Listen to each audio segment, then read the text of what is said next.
नमस्कार, मैं हूं प्रभु चावला और सीधी बात में आज बारी है योग गुरु से राष्ट्र गुरु बने बाबा रामदेव की, जो अब चाणक्य की भूमिका भी निभाते दिखते हैं। बड़ा शौक है उनको राजनीति में। क्यों, मैं सच बोल रहा हूं कि नहीं?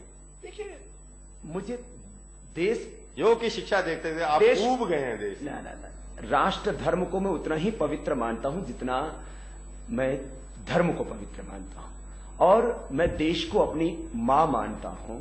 और यदि मेरी मां के साथ में ये भ्रष्ट और बेईमान राजनेता राजनीतिक दुराचार वे विचार करते रहे, देश को लूट लूट के नोच नोच के खाते रहे, मैं मां भारती का वो गद्दार, वो कायर और कमजोर बुजदिल पुत्र तो नहीं हूं कि अपनी आंखों के सामने मां भारती का वैभव लुटता देखूं और मैं मौन होकर के बैठ जाऊं। मैंने योग भी शुरू किया था तो इसीलिए शुरू किया था कि मैं लोगों को आरोग्य दूं और उनके वैयक्तिक चरित्र को पवित्र बनाऊं। लेकिन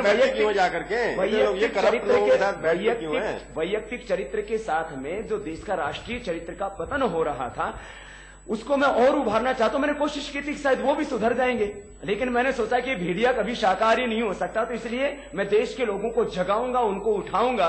और जिस तरह से मैंने देश के लोगों को 365 दिन प्राणायाम करने के लिए प्रेरित किया, आज करोड़ों लोग भोर में 4-5 बजे उठ करके प्राणायाम कर रहे हैं। इसी तरह से वोट करने के लिए तो साल में लोकल अथॉरिटीज, विधानसभा और लोकसभा ज्यादा से ज्यादा 5 साल में 3 बार लोगों को वोट करने के लिए बाहर निकलना पड़ता है। आपने कहा ना मैं वोट चाहिए ना नोट चाहिए, आपने अभी कहीं कहा था कि मैंने तो पढ़ा था कि क्या? हाँ, मैंने कहा न मुझे सत्ता चाहिए, न संपत्ति, न सिंहासनों का है मुझे प्रलोभन, न मुझे चाहिए नोट और न चाहिए मुझको वोट। लेकिन इस देश की राजनीति जो भ्रष्टाचार का सबसे सर्वोच्च केंद्र बन गई, वो सत्ता, वो लोकतंत्र का सर्वोच्च केंद्र थी, लेकिन आज पूरा देश कह रहा है इस बात को, 100 में से 99 बेईमान हो चुके हैं। तो क्या देश को इसी तरह से लुटते रहने दें?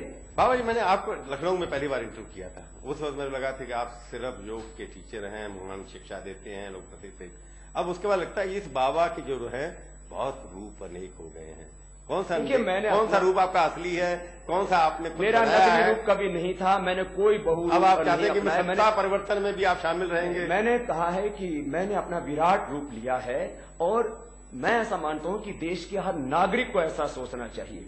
जब देश का हर नागरिक ऐसा सोचेगा कि ये देश मेरा है, देश मेरे खून पसीने से बना है, और देश में जो कुछ चल रहा है वो मेरे द्वारा चल रहा है।